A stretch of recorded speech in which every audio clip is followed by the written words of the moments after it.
Halo Sobat Bola Bocor, kali ini saya akan membahas sedikit tentang Timnas Indonesia dan calon lawan uji tanding Timnas Indonesia yang akan berlangsung di Antalya, Turki, teman-teman.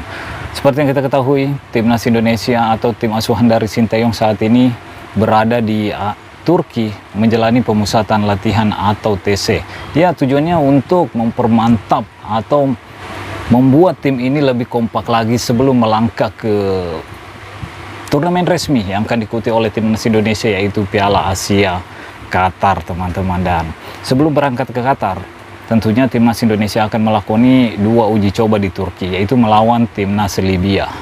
Kalau kita melihat rekor dari Libya ini, Libya di 6 pertandingan terakhirnya tidak pernah mengalami kekalahan, teman-teman. 3 hasil seri dan 3 kemenangan. Dan Libya bahkan mampu menahan imbang tim kuat dari Afrika, zona Afrika, yaitu Kamerun, yang notabene merupakan peringkat ke-46 kalau tidak salah, teman-teman. Kamerun yang ditahan oleh Libya. Sementara Libya untuk rankingnya saat ini yaitu ranking 120, dan Timnas Indonesia kalau tidak salah rankingnya 146. Jadi gimana menurut kalian, mampukah pasukan dari Sinteyong ini mengalahkan peringkat 120 ini ketika melakoni uji coba? Ini akan berlangsung 2 kali kan, pada tanggal 2 dan tanggal 5 kalau tidak salah, teman-teman. Sementara untuk uji coba yang ketiga akan melawan tim kuat lainnya, yaitu Iran yang merupakan peringkat ke-21 FIFA, teman-teman. Jadi saya ingin melihat pertandingan Timnas Indonesia ketika melawan Timnas Libya. Seberapa jauh tim dari Sinteyong ini udah meningkat, karena kita tahu sendiri Timnas Indonesia cukup menurun di pertandingan di kualifikasi Piala Dunia ketika dibabat habis oleh Irak dengan skor 5-1 dan hanya mampu mendapatkan 1 poin dari kandang Filipina. Dan saya berharap nanti di pertandingan melawan Libya, meskipun uji coba, saya ingin melihat tim asuhan dari Sinteyong mempraktekkan gaya menyerang, karena kita udah lihat selama ini tim asuhan dari Sinteyong atau timnas kita ini banyak mengandalkan formasi bertahan. Apalagi ketika melawan Argentina kemarin cukup berhasil pertahanan dari timnas Indonesia yang diterapkan oleh Sinteyong. Tapi ketika menghadapi Irak, kebobolan 5 gol. Padahal timnas Indonesia juga hampir mirip melakukan pertahanan, dan dia hanya sekali-kali melakukan counter attack, tapi nyatanya satu gol aja yang berhasil dicetak oleh Sain Patinama.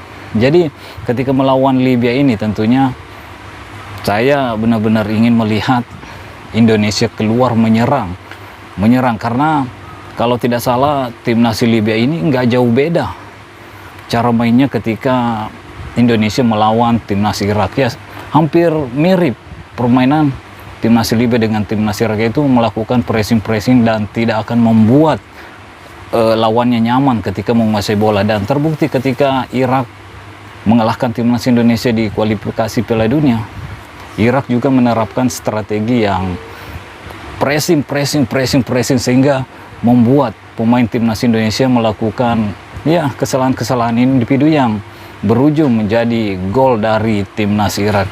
Dan itulah mengapa saya ingin melihat tim asuhan Sinteyong di pertandingan melawan Libya ini mengeluarkan permainan menyerangnya, karena kita udah tahu timnas Indonesia udah bisa bertahan dengan melawan tim-tim kuat. Meskipun di pertandingan kemarin ketika melawan Irak ya kebobolan 5 gol, tapi tentunya Sinteyong belajar lagi tentang kekalahan kemarin, dan ini yang akan kita lihat, ini yang ingin saya lihat pribadi, teman-teman, yaitu timnas Indonesia keluar menyerang. Ya, meskipun 2 kali pertandingan, saya ingin melihat di satu pertandingan melawan Libya timnas Indonesia benar-benar ingin keluar menyerang, teman-teman. Dan di pertandingan kedua ya, kalau Sinteyong ingin kembali menguji cara bertahan timnya, ya silahkan di pertandingan kedua.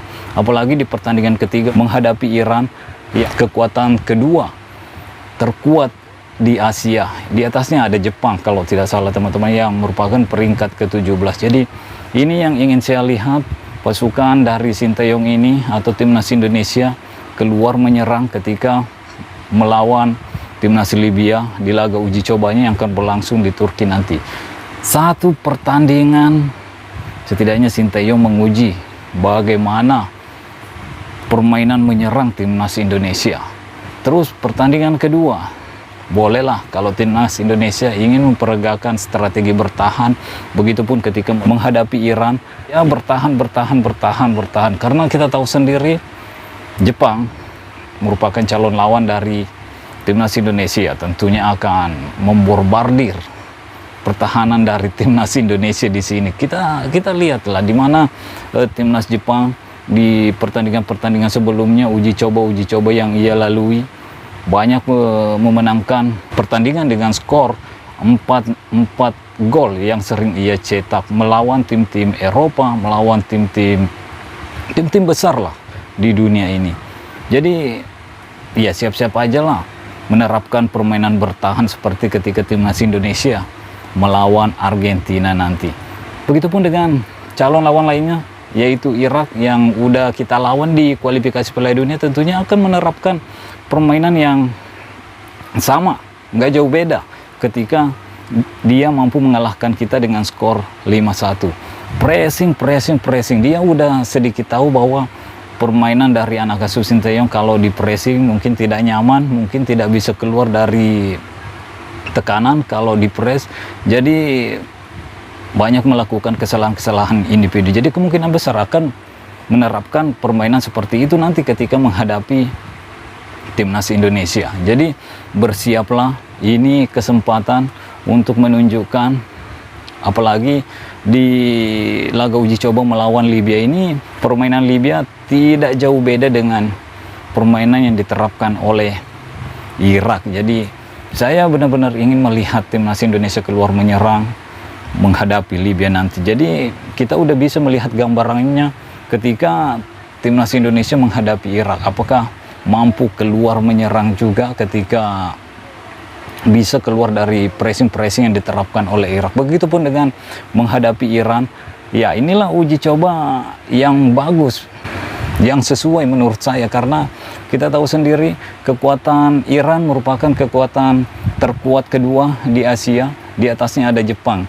Nah, lawan dari timnas Indonesia di grup juga merupakan tim terkuat nomor 1 di Asia, yaitu Jepang. Jadi bisa dipraktekkan di laga uji coba ini. 3 uji coba yang akan dilakoni oleh timnas Indonesia melawan timnas Libya 2 kali pada tanggal 2 sampai dan tanggal 5, dan melawan timnas Iran pada tanggal 9 kalau tidak salah teman-teman di Qatar nantinya, sebelum bertanding di kompetisi resmi di Piala Asia. Jadi itu yang ingin saya lihat, melawan Iran ya bertahan, menguji pertahanan kita. Melawan Libya saya ingin satu pertandingan keluar menyerang habis-habisan, keluar menyerang dengan kekuatan penuh. Jangan pedulikan dulu pertahanan di belakang, mau kebobolan, mau ini, mau apa. Yang jelasnya kita ingin melihat timnas Indonesia bermain menyerang dengan kekuatan penuh.